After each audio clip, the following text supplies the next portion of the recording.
في القلب مشاعر أخفيها قد أشرقت الشمس عليها عن خطط لم أعبأ فيها ستكون. السلام عليكم ورحمة الله وبركاته. وعليكم السلام. على هذه النية ولكل نية صالحة ولطلب العلم ولطلب الشفاء ولدفع البلاء ولحصول المقاصد إلى حضرة النبي المصطفى شفاعة رسول الله صلى الله عليه وسلم وعلى آله والخلفاء الراشدين وجميع صحابته والتابعين والعلماء العاملين والأولياء والشهداء والصالحين وأصحاب الصوفية والمبشرين والقراء المخلصين خصوصا إلى حضرة سلطان الأولياء سيدنا الشيخ عبد القادر الجيلاني قدس الله سره وإلى حضرة سيدنا الشيخ أحمد كبير رفاعي قدس الله سره وإلى حضرة سيدنا الشيخ أحمد البدوي قدس الله سره وإلى حضرة سيدنا الشيخ أبي الحسن علي الشاذلي قدس الله سره شيء لله لهم الفاتحة. أعوذ بالله من الشيطان الرجيم بسم الله الرحمن الرحيم الحمد لله رب العالمين الرحمن الرحيم مالك يوم الدين إياك نعبد وإياك نستعين اهدنا الصراط المستقيم صراط الذين أنعمت عليهم غير المغضوب عليهم ولا الضالين رب اغفر لي. Alhamdulillah alladzi tasawfa bil kamalat wassalatu wassalamu ala sayyidina Muhammadin alladzi uyyida bil mu'jizat wa ala alihi wa sahbihi alladzina fa'alul hasanat wajtanabul munkarat amma ba'du. Qala al muallifu rahimahullahu ta'ala wa nafa'ana bi ulumihi amin ya Allah ya rabbal alamin. Jamaah kaum muslimin yang sama-sama dirahmati Allah wal muslimat, bapak-bapak, ibu-ibu yang saya hormati dan Allah muliakan, alhamdulillah atas izin Allah subuh ini kita diberikan taufik oleh Allah untuk melaksanakan sholat berjamaah.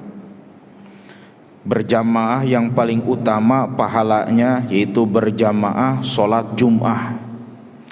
Kenapa berjamaah sholat Jum'ah paling utama pahalanya? Karena hukumnya wajib berjamaahnya. Jadi kalau di madhab Syafi'i, hukum berjamaah yang wajib sholat berjamaah hanya satu, yaitu sholat Jum'ah. Kalau selain sholat Jum'ah sunnah muakkad. Tapi kalau menurut Imam Nawawi fardu kifayah, lirijali bagi laki-laki, al-baligina yang sudah balik, al-mustautinin yang sedang berada di kampung halamannya, tidak sedang bepergian, fardu kifayah. Tapi secara general sunnah muakkad. Nah, kalau sholat Jum'ah berjamaah, sholat Jum'ah hukumnya wajib. Maka niat imamnya pun wajib kalau sholat Jum'ah. Kalau selain sholat Jum'ah, niat imamnya sunnah. Misalnya tadi Pak Imam usolli fardhu subhi imaman, sunnah niat imamnya. Kalau makmum wajib, mau sholat Jum'ah mau sholat biasa. Tapi kalau imamnya wajib. Tapi kalau sholat sunnah, tapi kalau sholat Jumat niat imam pun wajib. Kenapa? Karena berjamaah sholat Jum'ah hukumnya wajib. Tapi yang saya ingin bahas adalah tentang keutamaannya. Jadi berjamaah yang paling utama pahalanya adalah berjamaah sholat Jum'ah. Karena ada kaidah fikih, thawabul fardi afdalu min thawabis sunnah. Pahala wajib lebih utama daripada pahala sunnah. Pahala membayar hutang lebih utama daripada pahala sodakoh, sekalipun banyak sodakohnya. Contoh, bapak punya hutang 10.000, sedekah ke anak yatim 1 juta misalnya, dan bayar hutang 10.000, tetap lebih besar bayar hutang 10.000. Kenapa? Karena wajib. Kalau bayar hutang, pahala wajib lebih utama daripada pahala sunnah. Berarti gak boleh sedekah karena punya hutang? Bukan gak boleh. Kalau hutangnya yang sebentar ya mungkin bisa, tapi kalau hutangnya kredit rumah 15 tahun gimana? Saya gak sedekah. Jadi tidak ada larangan ya, tidak ada larangan sedekah pada saat punya hutang. Ini pahalanya lebih besar pahala wajib daripada pahala sunnah. Yang kedua, pahala berjamaah yang paling utama adalah sholat subuh di hari Jumat. Subuh di hari Jumat, makanya dianjurkan baca as-sajdah. Baca di sini Pak Imam. Sujud tilawah dianjurkan. Kalau selain sholat subuh, selain subuh Jumat tidak dianjurkan. Niat sholat subuh mau sujud tilawah tidak dianjurkan. Kalau hari Jumat spesial itu kawarid dari baginda Nabi Muhammad sallallahu alaihi wasallam.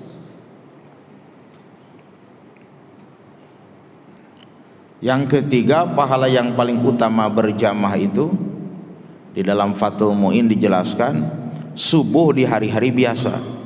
Jadi berjamaah sholat Jumat, subuh di hari Jumat, subuh di hari-hari biasa.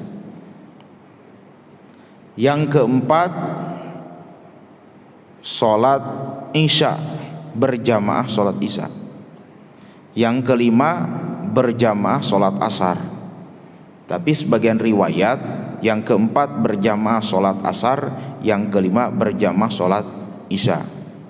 Dua riwayat masalah Asar dan Isya. Yang keenam berjamaah sholat Zuhur. Nah yang ketujuh terakhir berjamaah sholat Maghrib. Kenapa pahala berjamaah sholat Maghrib paling kecil dibanding yang lainnya? Karena umumnya rata-rata kita berjamaah sholat Maghrib bisa gitu, rata-rata. Bahkan yang nggak sholat pun ibaratnya, maksudnya yang nggak sholat di masjid, kadang kalau Maghrib ke masjid, kadang. Nah itu makanya tingkat kesulitannya pun ringan kalau berjamaah Maghrib. Jadi pahalanya pun paling kecil. Sesuai dengan hadis baginda Nabi, al-ujratu biqadril masyaqqat. Pahala itu sesuai perjuangan. Ini Maghrib sedikit perjuangannya. Makanya dijelaskan di sebagian keterangan, jika ingin tahu suatu kampung muslim atau non muslimnya, tengok ada masjid tidak. Kalau ada masjid berarti mayoritas muslim. Dan ingin tahu kekompakan atau tidaknya, ya lihat berjamaah sholat Maghrib. Kalau berjamaah sholat Maghrib berarti kompak. Terus kalau ingin tahu ikhlas apa tidak yang berjamaahnya, tengok berjamaah sholat subuh katanya. Kalau subuhnya bertahan, yang Maghrib itu ikhlas. Tapi bukan berarti yang nggak berjamaah subuh ikhlas, bukan, keterangan saja. Ya, kan subuhnya diprioritaskan. Ini kitab di depan saya, kitab di masjid ini tadi jam nggak bawa kitab. Al-Mukarram Ustaz Naim mendadak jam 4 nelpon. Jadi tidak, kalau dari habis Maghrib habis Isya nelpon mungkin bisa menghafal dulu kitab yang biasa saya kaji. Ini jam 4 tadi nelponnya. Dan nyuruhnya bagian hadis. Kebetulan ini kitab hadis, kitab Tankih, tentang fadilah, tentang keutamaan, yang ditulis oleh Al-Hafidz Jalaluddin Abdurrahman bin Abi Bakar As-Suyuti, Imam Suyuti. Juga Imam Suyuti ini termasuk ulama yang mempunyai banyak karangannya. Karangan Imam Suyuti berjumlah 600 kitab, termasuk tafsir Jalalain yang saya kaji di pondok pesantren Miftahur Rabbani. Saya ngaji tafsir Jalalain sama para santri tiap malam. Banyak karangan beliau, termasuk ada karangannya yang fundamental, Al-Munjali fi Tatawwuril Wali. Kitab Munjali ini menjelaskan bagaimana keadaan-keadaan para waliullah, kekasih-kekasih Allah di muka bumi ini, yang tentu beda dengan kita, sekalipun dohirnya hina. Itu dijelaskan di kitab Al-Munjali. Nah, beliau ini gelarnya Hafidh. Jadi di dalam hadis ini beda hafidh hadis dengan hafidh Quran, beda. Kalau hafidh Quran banyak di Batam ini, mungkin kayaknya nyampe ribuan kalau hafidh Quran. Saya sendiri ya sekitar 10 juz lah insya Allah kalau Quran. Tapi kalau hafidh hadis jarang. Ya kalau matannya hadis mungkin banyak, sekitar 4 yang hafal 40, yang hafal 100 mungkin banyak, saya pribadi pun. Tapi kalau yang hafal sanadnya, oh itu sulit. Di Jawa Barat pun ulama yang hafal sanad hadis dari Garut saja, yang hafal sanad itu rentetan hadis. Jadi an abi nama-nama sahabat, nama-nama perawi itu jarang, karena memang lebih sulit daripada Al-Quran menghafalnya. Nah, Imam Abu Bakar ini gelarnya Al-Hafidh, hafidh hadis. Hafalan hadisnya 600.000 hadis baru bisa sampai pada gelar hafidh. Hafalnya sanad dan matannya hafal. Ada yang di atas daripada hafidh, hujjah, itu lebih banyak hafalannya. Imam Bukhari hujjah, sebagaimana kata Imam Bukhari. Ini singkat saja ya, cerita tentang ulama. Dzikrul ulama tanzilur rahmah. Jadi menceritakan para ulama, orang-orang soleh bisa menurunkan rahmat Allah. Nah, Imam Bukhari berkata yang dinukil di dalam Sahih Bukharinya. Apa kata Imam Bukhari? Katabtu an albin wasamanina rojulan. Katabtu, saya menuliskan hadis, an albin dari 1000, wasamanina rojulan 80 laki-laki, dari 1080 laki-laki. Jadi Imam Bukhari hafal 1080 laki-laki yang beliau ambil hadisnya, hafal betul. Coba kira-kira para bapak kalau disuruh nyebutin teman 100 saja, hafal kan? Misalnya teman di Batam atau teman di kampung, pokoknya teman bapak lah. Misalnya Pak Imam, misalnya Pak Imam sebutkan teman 100. Coba ingat gak kira-kira? Jangankan 100, 10 aja kadang kita masih mikir-mikir namanya. Kadang ingat wajahnya, lupa namanya, kadang begitu. Kalau Imam Bukhari hafal 1080 nama, hafal. Bahkan bukan hanya hafal namanya kata Imam Bukhari, hafal nasabnya, orang tuanya, dan hafal tingkah lakunya, termasuk hafal kapan dan di mana makannya. Oh, luar biasa Imam Bukhari. Makanya hadisnya sahih. Makanya saudara kita, dari sebagian saudara kita, ikhwatun fiddin, saudara seagama kita dari Salafi, itu kukuh ya kepada hadis Bukhari dan Muslim, karena memang luar biasa. Kata Imam Syafi'i, inna as-sohal kutubil musannafah bil hadis al muwatta. Kitab hadis yang paling akurat, yang paling sahih adalah kitab guruku, kitab Imam Malik, itu kitab muwatta tentang hadis. Nah, kata Ibnu Hajar, perkataan Imam Syafi'i ini sebelum munculnya Imam Bukhari dan Imam Muslim. Jadi pas ketika muncul Imam Bukhari, kalah derajat ya hadis Imam Malik oleh Imam Bukhari. Jadi Imam Bukhari ini hafal betul dari 1080 orang itu, hafal namanya, hafal orang tuanya, hafal tingkah lakunya, dan tahu kapan dan di mana makannya. Imam Bukhari. Kalau kita jangankan orang lain, coba Pak Imam sebutkan misalnya nama ayah dan ibu masih bisa. Coba nama kakek dari ayah dan kakek dari ibu masih bisa. Coba nama nenek dari ayah dan nenek dari ibu masih bisa. Coba di atasnya, nah itu mentok gitu. Imam Bukhari hafal dan hafal tingkah lakunya. Pernah Imam Bukhari ngambil hadis dari seseorang, pas ditengok orang itu makan di depan orang, hadisnya tidak jadi ngambil hadisnya, karena nengok orang itu makan di depan orang. Sebagaimana di dalam hadis dijelaskan, man akala wa dzu ainaini yang dzuru ilaihi ibtalahullah bidain ladawa alah. Barang siapa yang makan di depan orang dan ada kedua mata yang melihatnya, dia pengen lapar, kita cuek saja. Alasannya yang mungkin kita tidak tahu, atau memang tahu apalagi, maka Allah akan mengujinya dengan penyakit yang susah cari obatnya. Ya, kalau penyakit susah cari obat, ya obatinya dengan sodakoh. Mana tahu kita lagi makan di luar, ada orang yang kelaparan nengok kita lagi makan. Nah, Imam Bukhari mau ngambil hadis, orangnya makan, gak jadi diambil. Itu telitinya Imam Bukhari. Soheh kalau Imam Bukhari. Tapi kalau sudah diambil oleh orang-orang kita, itu jadi lain hadisnya. Apalagi sama saya yang waduh dosa, penuh dengan dosa. Itu Imam Bukhari.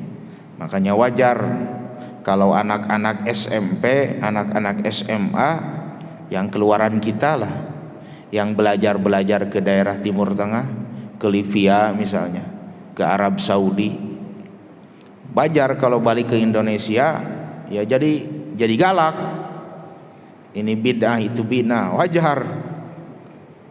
Beda ya salafi di Indonesia dengan salafi di Saudi, beda.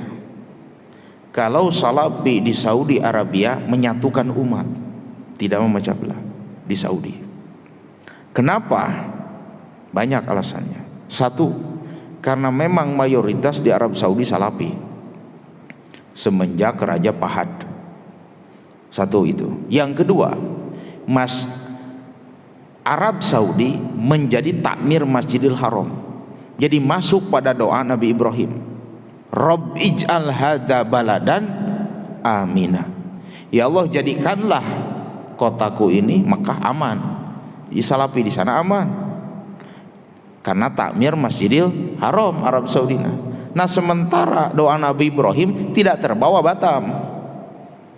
Kalau terbawa ya mungkin aman Batam juga. Misalnya kata Nabi Ibrahim, Rabbi jal hadza balada amina. Ya Allah, jadikanlah Mekah dan Batam aman. Ya, mungkin Batam aman. Masalahnya Batam nggak termasuk. Jadi salafi di Batam beda dengan salafi di Saudi. Kacau salafi di sini. Bikin rusuh. Ke orang-orang tahlilan yang dibid'ahkan. Kenapa ke orang yang masuk bioskop? Mungkin kurang pasal. Yang kunut yang dibid'ahkan, yang tahlil, yang baca doa, yang salaman habis sholat yang dibid'ahkan.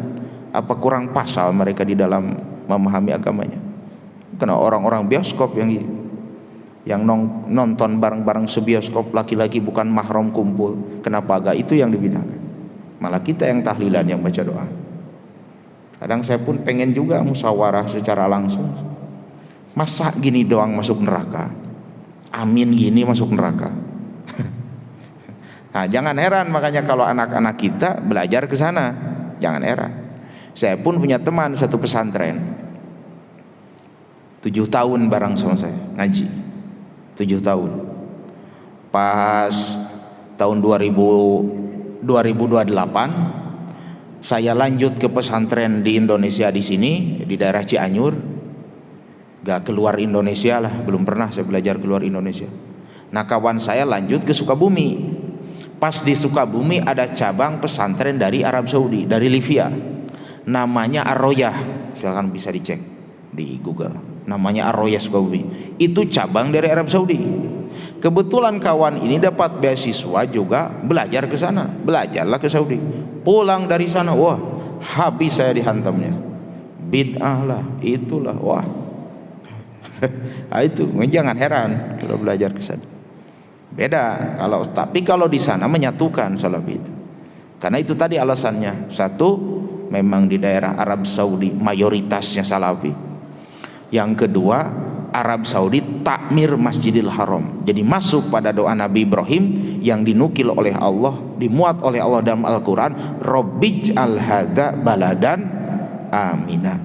Kalau Batam tidak termasuk Pak Imam. jadi wajar, agak repot sedikit menghadapinya. Udah. Nah, di kitab Tankih ini banyak sekali bab-bab tentang keutamaan di sini. Gimana level hadisnya kitab Tankih dengan Sahih Bukhari? Oh, jauh kuat Sahih Bukhari. Kalau ada Sahih Bukhari dibaca, ada Sahih Muslim itu juga tebal, yang tipis saja ini.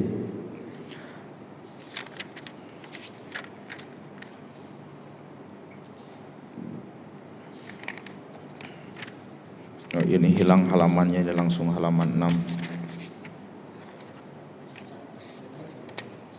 Copot ya.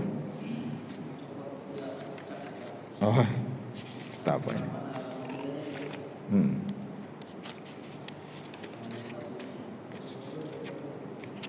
Ini bab ini aja lah, keutamaan. Al-babul khamisu, bab yang kelima, fi fadilatil imani, tentang keutamaan iman. Wahwa bil logoti tasdikul qalbi. Wahwa adapun iman bil logoti menurut bahasa, tasdikul qalbi, membenarkannya hati, al mutadammini lil ilmi bil musaddaqi bihi, yang mana hati itu menyimpan suatu ilmu terhadap apa yang dibenarkannya. Jadi tidak cukup hanya keyakinan hati, tetapi memang ada landasan ilmu atas apa yang diyakininya. Wahwa itu menurut bahasa. Kalau di dalam kitab Sapinah, mutlaqut tasdik, kadar-kadar membenarkan. Ya, membenarkan apapun, asal membenarkan itu iman menurut bahasa. Wahwa bis syariati at-tasdiku, wahwa al ilmu billah wasifatuhu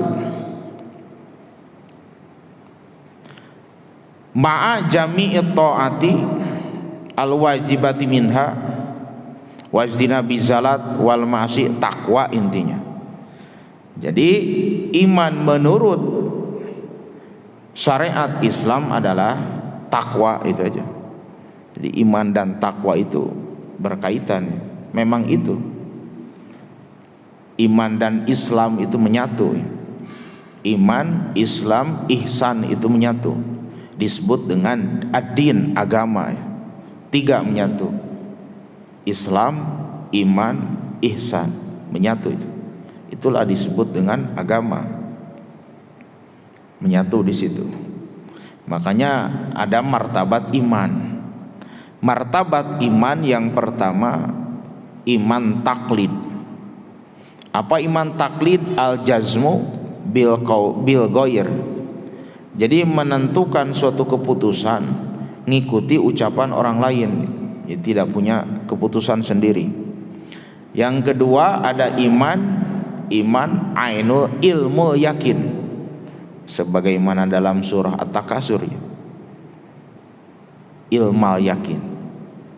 Ada iman ainul yakin, ada iman hakul yakin, ada iman hakikat. Itu yang paling tinggi derajatnya, iman hakikat. Nah, yang wajib bagi kita bukan yang ada pada manusia secara umum yang dituntut, yaitu pertama iman taklid kalau anak kecil. Nah, setelah dia dewasa berpikir, harus ditingkatkan menjadi iman ilmu, iman berdasarkan keilmuan. Nah, kalau yang 3, ke-4, ke-5 itu dimaafkan manusia secara umum. seperti iman hakul yakin, iman ainul yakin, iman hakikat. Itu dimaafkan ya sebagian orang, karena kalau sudah sampai ke situ imannya, ya waliullah, kekasih Allah derajatnya. Jadi dalam hadis Bukhari dijelaskan, anta budallah ka'annaka taroh, kamu beribadah kepada Allah seakan-akan kamu melihat Allah. Apakah mungkin Allah bisa dilihat? Di akhirat, orang mukmin yang mati dalam keadaan Islam di akhirat dan di surga, yara rabbahu, melihat Allah. Sebagaimana firman Allah, wujuhu yawma idzin nadhirah ila rabbiha nadhirah. Kala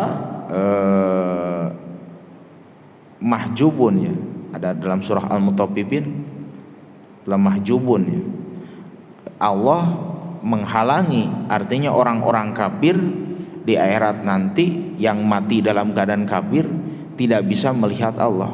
Nah, maka orang mukmin bisa di akhirat. Jadi kalau di akhirat sepakat, tidak ada perbedaan pendapat ulama bahwa seluruh orang mukmin bisa melihat Allah di dalam surga. Cuman melihatnya beda-beda. Ada yang seperti seminggu sekali, tiap hari Jumat gitu kalau di dunia. Ada yang sebulan sekali, ada yang setahun sekali, tergantung bagaimana level keimanannya waktu di dunia. Bahkan ada yang tiap hari, seperti dinukil oleh Imam Abu Yazid Al-Bustami, itu tiap hari. Itu di akhirat, di surga. Nah, gimana kalau di dunia ini? Apakah yang dimaksud dengan seseorang bisa melihat Allah seperti dalam hadis itu, anta budallah ka'annaka taroh, kamu beribadah kepada Allah seakan-akan kamu melihat Allah. Nah, melihat di sini mata kepala atau mata hati, itu ikhtilaf. Menurut Sayyidina Abbas, sahabat Nabi, mata kepala. Menurut Sayyidah Aisyah, mata batin. Sahabat pun udah beda pendapat, ya biasa. Lalu apakah semua orang bisa melihat Allah sebagaimana yang disebutkan dalam hadis ini? Melihat Allah di dunia, bukan di akhirat ya. Di dunia terbagi dua. Satu di dalam mimpi, yang kedua di luar mimpi seperti sekarang lagi sadar.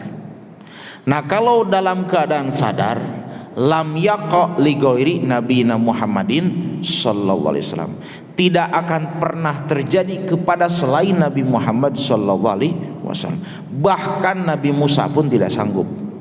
Sebagaimana di dalam Al-Qur'an, doa Nabi Musa yang dimuat oleh Allah dalam Al-Qur'an, surah apa itu? Rabbi arini anzur ilaik. Itu dalam Al-Qur'an ada. Rabbi, ya Allah Tuhanku, arini, perlihatkanlah engkau padaku, anzur ilaik, maka aku akan melihatmu. Apa jawab Allah dalam Al-Quran? Ya Musa lantaroni, hei Musa, kamu tidak akan sanggup melihatku. Walakinin dur ilal jabal, tetapi tengoklah bukit. Pa ini staqarra makanahu pasau pataroni, jika bukit itu tetap dalam keadaannya, kemungkinan kau bisa melihatku. Pas aras Allah, bukan Allahnya ya, awas jangan salah paham. Arasnya, kursinya Allah, arasnya menampakkan pada bukit itu, meledak gunung itu seketika di depan Nabi Musa. Itu baru arasnya, bukan Allah.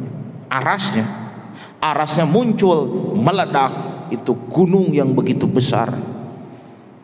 Kalau gunung itu tidak meledak, lebih besar daripada Himalaya, meledak di hadapan Nabi Musa, baru arasnya saja langsung pingsan Nabi Musa. Pas ketika sadar minta maaf, minta ampun, istighfar. Nah, itu level Nabi Musa udah tidak sanggup.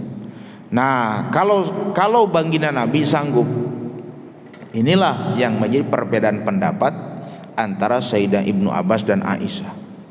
Itu pada saat Isra Mi'raj. Nah kalau di dalam mimpi gimana? Nah kalau di dalam mimpi selain baginda Nabi pun, selain baginda Nabi Muhammad dan selain para nabi, pokoknya selain para nabi lah, para wali pun bisa mimpi berjumpa dengan Tuhannya. Seperti Imam Abu Hanifah, yaro rabbahu bil manam sab'ina marrotan, mimpi berjumpa sama Allah 70 kali. Imam Ahmad bin Hambal mi'ata marrotin, 100 kali. Dan tiap mimpi bertanya di dalam mimpinya dengan rahmatnya ya, kalau disederhanakan. Makanya bahasanya robbah, Tuhan, tidak Allah, tidak langsung Allah. Mimpi melihat Allah, tidak langsung, itu bahasa di kitabnya. Mimpi berjumpa sama Tuhannya, ya Allah, berarti dengan rahmatnya. Itu ditakwil oleh ulama.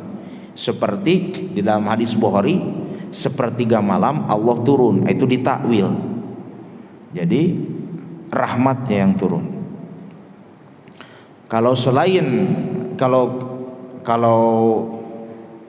saya pribadi, karena memang basic agamanya dari pondok pesantren ya ahli sunnah wal jamaah al asy'ariyah bermadhab al Imam Syafi'i, ya kami meyakini takwil, karena kalau tidak ditakwil repot. Nah kalau sebagian dari kita, contoh misalnya Salafi, tidak mentakwil berdasarkan firman Allah surah Al-Imran. Jadi a'udzubillah bismillah waladzi anzala alaikal kitaba minhu ayatum muhkamat hunna ummul kitab wa ukharu mutasyabihat. Nah ayat muhkam, ayat mutasyabihat, kalau orang-orang selain daripada ya, seperti saudara kita dari Salafi itu mutlak mengikuti salafun soleh, yaitu menyerahkan diri kepada Allah, tidak mentakwil. Tapi memang sebagian ayat ada yang perlu ditakwil, karena kalau tidak ditakwil repot. Seperti ada contoh ayat di dalam surah Toha yang waman kana fi hadhihi dunya a'ma bahwa bil akhirati a'ma wa adallu sabila. Barang siapa yang di dunianya buta, maka di akhiratan buta, akan masuk neraka. Nah kalau ini tidak ditakwil, kasihan yang buta, berarti masuk neraka semua yang buta. Gimana? Masa yang buta masuk neraka? Sahabat Nabi ada yang buta, Abdullah bin Umi Maktum, masa masuk neraka sahabat Nabi? Makanya ayat ini perlu ditakwil. Buta di sini bukan mata kepala, tapi buta mata hati. Maka di akhirat pun akan buta, celaka. Itu baru masuk ditakwil. Karena kalau ditakwil repot. Nah seperti ini, mimpi melihat Tuhannya ditakwil rahmat. Nah itu. Ini sekilas penjelasan tentang iman dan beberapa hadis. Kebetulan jam 6 kurang 10, ada tanya jawab. Mungkin selanjutnya tanya jawab lah. Ya bukan berarti ujub ya, bukan sombong. Kita diskusi lah. Kalau mau bertanya ya silahkan. Cuman jangan tanggung, harus yang paling sulit pertanyaannya, biar saya mudah menjawabnya. Tidak tahu gitu aja. Selesai urusan. Jangan yang mudah bertanya.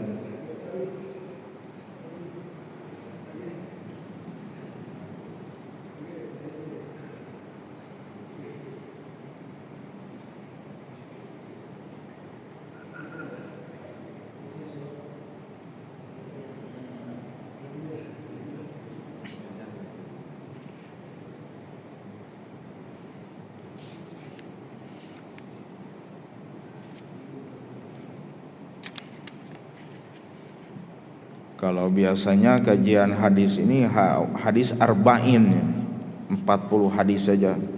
Karena memang hadis ini panjang-panjang. Hadis ini harus disederhanakan atau difilosofikan. Kalau tidak disederhanakan, kalau bukan esensinya atau hikmatu tasri'nya yang diambil, nanti terfokus pada lapatnya.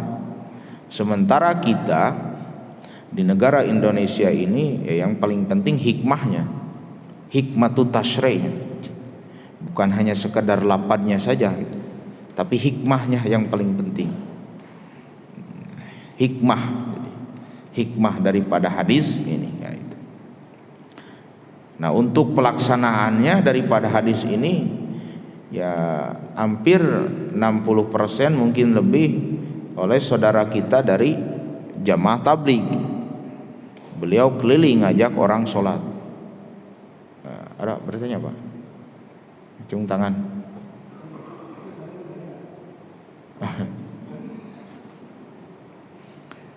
Hampir 70% ya adalah jamaah tabligh yang ngajak sholat praktek.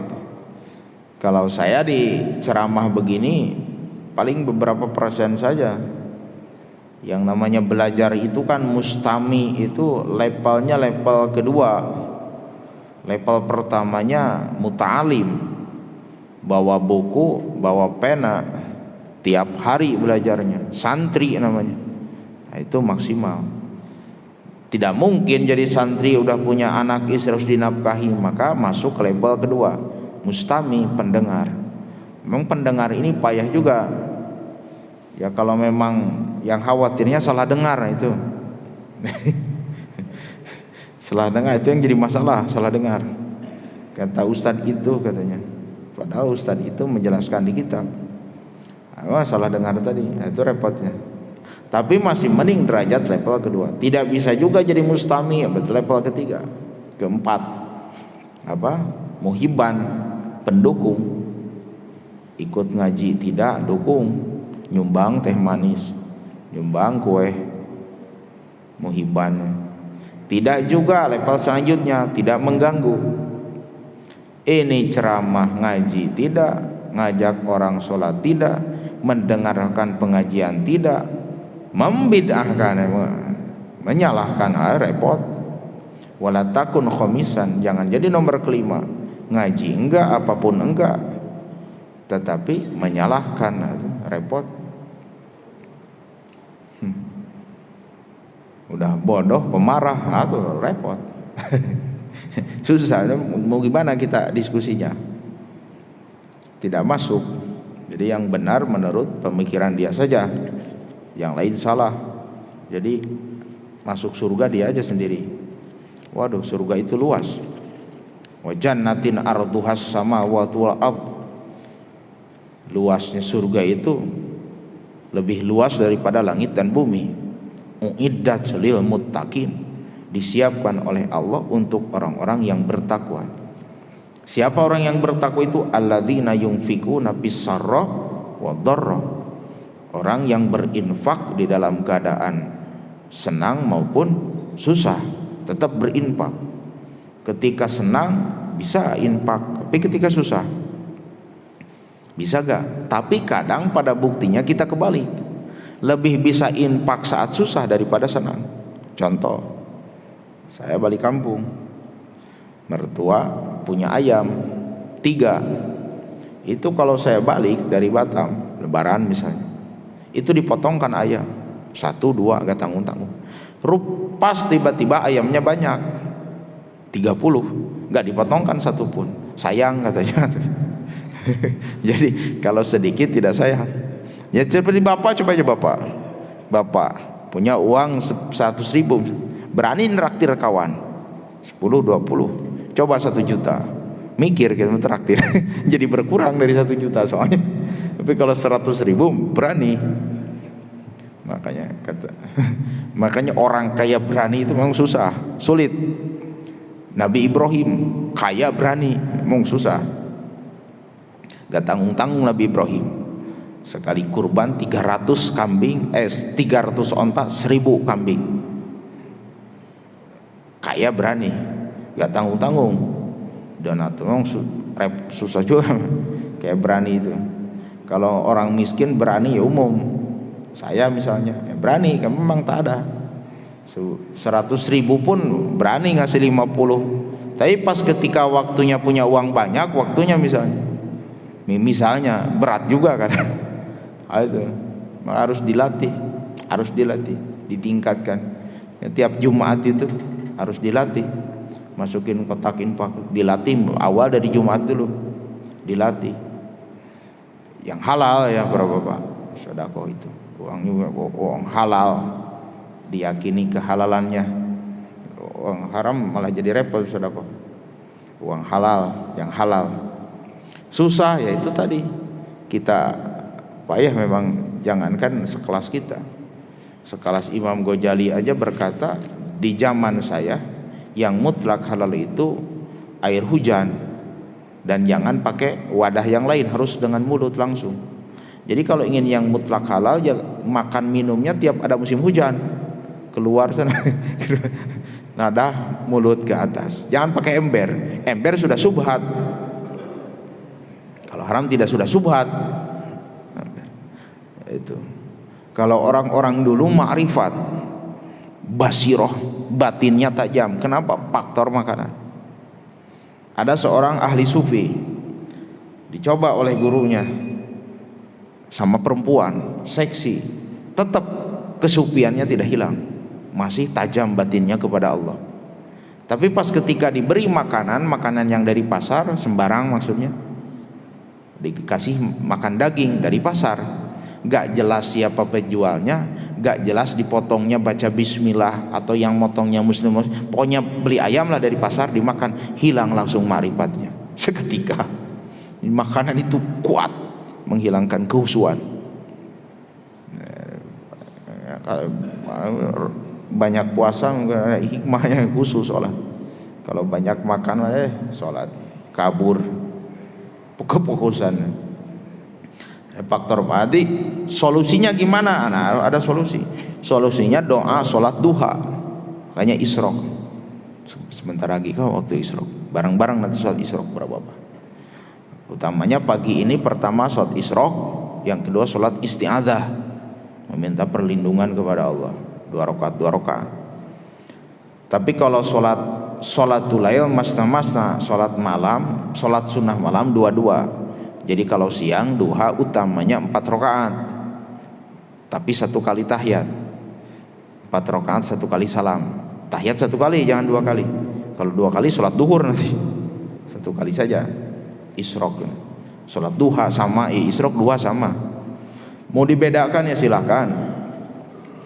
Nah di dalam doanya kan begini, Allahumma ya Allah, inna duha'a duha'uka wal bahabauka wal jamala jamaluka wal kuwata kuwatuka wal kudrata wal ismata.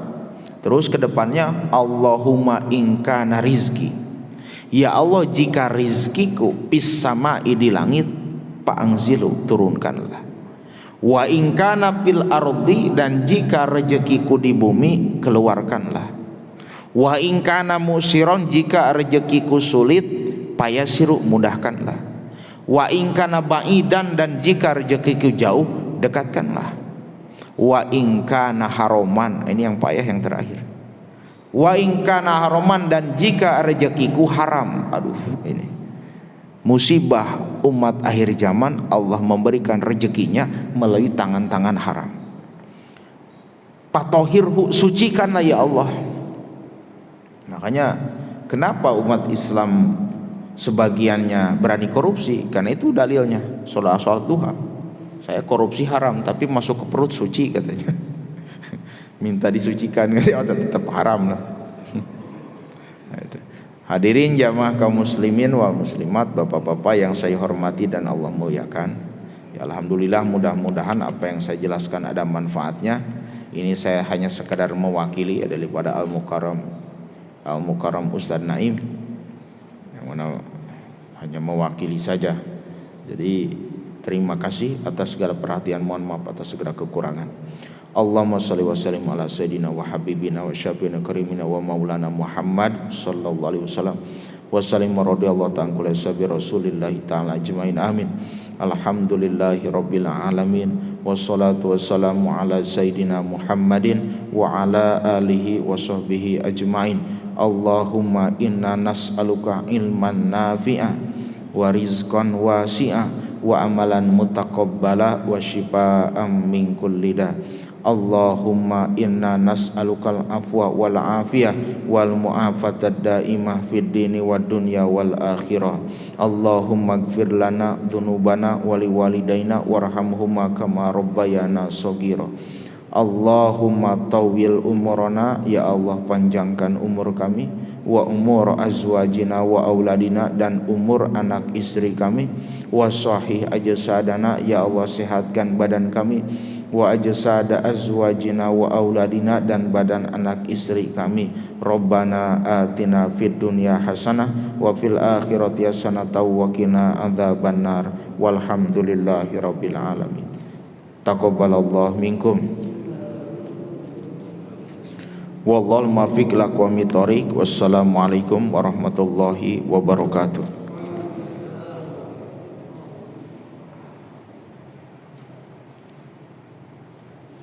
في القلب مشاعر أخفيها قد أشرقت الشمس عليها عن خطط لم أعبأ فيها ستكون